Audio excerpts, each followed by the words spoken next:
एक समय की बात है। एक गांव में एक छोटा सा गरीब परिवार रहता था। कोमल स्कूल में एक टीचर की नौकरी करती थी, पर राहुल की दिलचस्पी गाना गाने में थी। राहुल एक बार शहर सिंगिंग के लिए ऑडिशन देने जाता है और सेलेक्ट हो जाता है और वो विनर भी बन जाता है। वो कंपटीशन जीतकर वापस गांव आता है। बेटा, तूने तो पूरे गांव का नाम रोशन कर दिया। बस आप सबका आशीर्वाद है। सब लोग बहुत खुश होते हैं, पर गांव के कुछ लड़के राहुल की तरक्की से बहुत चिढ़ते हैं।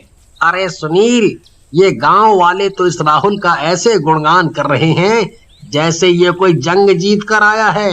हाँ महेश, हमें इसका कुछ करना होगा। पर क्या करें? मुझे पता है क्या करना है। बताओ बताओ, जल्दी बताओ।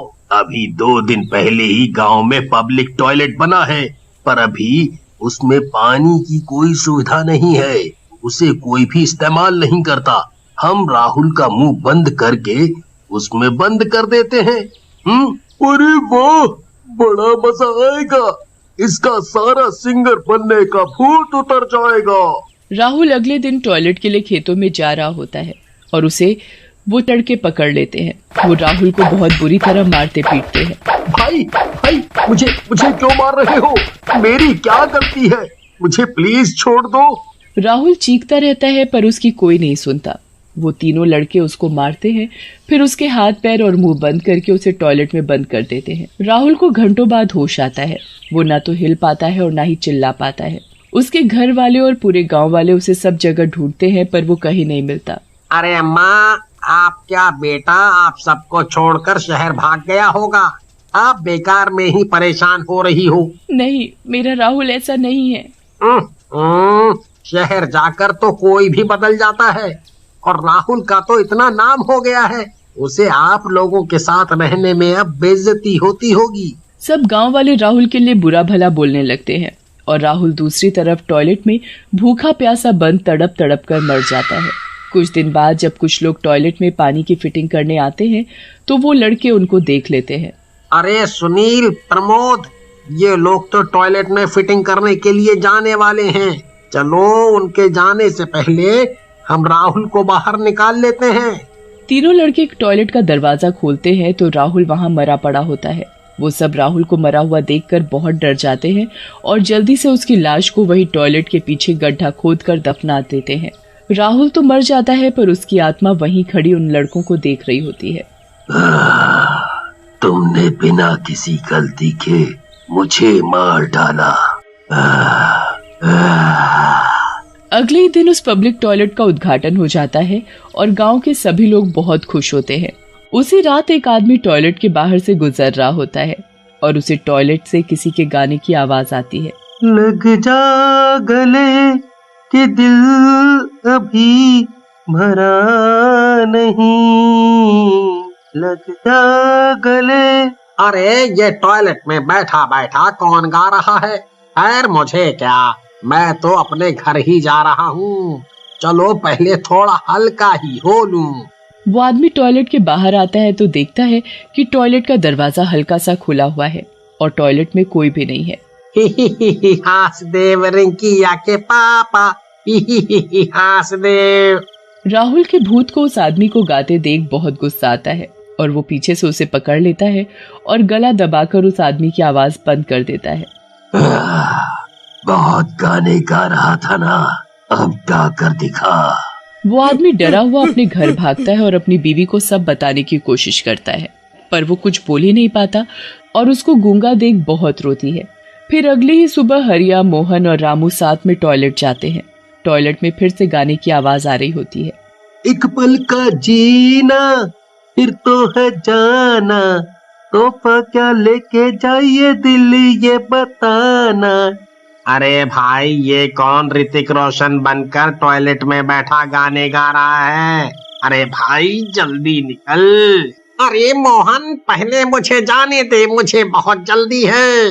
अरे तो मैं कौन सा फुर्सत में बैठा हूँ। अरे भाई लोगों, लड़ाई मत करो, हैं? सब लोग एक एक करके चले जाओ। जो पहले लाइन में खड़ा है उसे पहले जाने दो भाई, हैं? पर पहले जो टॉयलेट में घंटे भर से बैठा हुआ है वो तो निकले। तीनों इंतजार करते करते थक जाते हैं। मैं तो खेतों में ही जा रहा हूँ, मुझसे इतनी देर नहीं रुका जाएगा। अरे भाई मुझे भी ले चलो। हरिया और रामू दोनों वहां से चले जाते हैं। उसके बाद मोहन टॉयलेट पर जाकर खटखटाने लगता है। अरे भाई अंदर कौन है, जल्दी निकल। अंदर से कोई जवाब नहीं देता तो मोहन गुस्से से दरवाजे में जोर से धक्का मारता है और टॉयलेट का दरवाजा खुल जाता है। अरे यहाँ तो कोई भी नहीं है, तो फिर अंदर से किसके गाने की आवाज आ रही थी? मोहन से रुका नहीं जाता और वो जल्दी से टॉयलेट में जाकर बैठ जाता है और तभी उसे राहुल का भूत पकड़ लेता है और गला दबाकर उसकी आवाज बंद कर देता है। मोहन भागता हुआ बाहर निकलता है। मोहन जल्दी से डॉक्टर के पास जाता है। डॉक्टर मोहन का पूरा चेकअप करता है पर डॉक्टर को कुछ समझ नहीं आता कि आखिर मोहन की आवाज गई तो कैसे गई। उसके बाद मोहन जल्दी से हरिया और रामू के पास जाता है। अरे मोहन तुम्हें क्या हुआ? क्यों कर रहे हो? मोहन उन दोनों को बताने की बहुत कोशिश करता है पर कुछ बता नहीं पाता। ये सिलसिला ऐसे ही चलता रहता है। जब कोई उस टॉयलेट में बैठकर गाना गाता है तो राहुल का भूत उसका गला दबाकर उसकी आवाज गायब कर देता है। धीरे धीरे पूरे गांव में ये बात फैल जाती है कि टॉयलेट से किसी के गाने की आवाजें आती हैं और गांव के लोगों की आवाज अपने आप बंद हो रही है। किसी को कुछ समझ नहीं आता कि आखिर गांव के लोग गूंगे कैसे हो रहे हैं, पर जिन तीनों लड़कों ने राहुल की जान ली होती है उनको सब समझ आ जाता है कि आखिर टॉयलेट से किसके गाने की आवाज आती है। वो तीनों उस टॉयलेट को डर के मारे वैसे भी कभी इस्तेमाल नहीं करते थे। मुझे तो पक्का यकीन है कि ये राहुल का भूत ही टॉयलेट में बैठकर गाना गाता है। अबे यार डरा मत। हाँ यार, वैसे ही हम डर के मारे इस टॉयलेट का इस्तेमाल कभी नहीं करते, क्योंकि इस टॉयलेट के बाहर से गुजरते हुए ही वो डरावना दिन याद आ जाता है जब हमने राहुल की लाश को उस टॉयलेट से बाहर निकाला था। अरे यार वो सब बातें मत कर, मुझे बहुत डर लग रहा है। चलो इस बात को यही खत्म करो और अपने अपने घर चलते हैं। तीनों लड़के अपने घर चले जाते हैं। फिर एक दिन उस टॉयलेट के बाहर से राहुल की बहन कोमल गुजर रही होती है और तभी टॉयलेट से गाने की आवाज आने लगती है। फूलों का तारों का सबका कहना है, 1000 में मेरी बहना है। ये तो राहुल भैया की आवाज है। ये तो वही गाना है जो राहुल भैया हमेशा मेरे लिए गाते थे। कोमल जल्दी से टॉयलेट का दरवाजा खोलती है पर वहां कोई भी नहीं दिखता, क्योंकि राहुल का भूत बस उन लोगों को दिख पाता था जो उस टॉयलेट में गाना गाते थे। कोमल उदास होकर वहां से चली जाती है और राहुल वहां खड़ा अपनी बहन को जाते देखता रह जाता है। बहुत दिन बीत जाते हैं। टॉयलेट से गाने की आवाज और लोगों की आवाज जाने का सिलसिला बंद ही नहीं होता। फिर गांव के लोग दूसरे गांव के एक बहुत विद्वान पंडित को बुलाकर लाते हैं।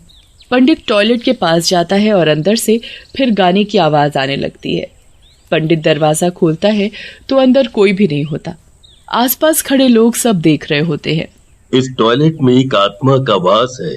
मैं अभी इस पर मंत्र पढ़कर ये भभूत डालता हूँ और सब पता चल जाएगा।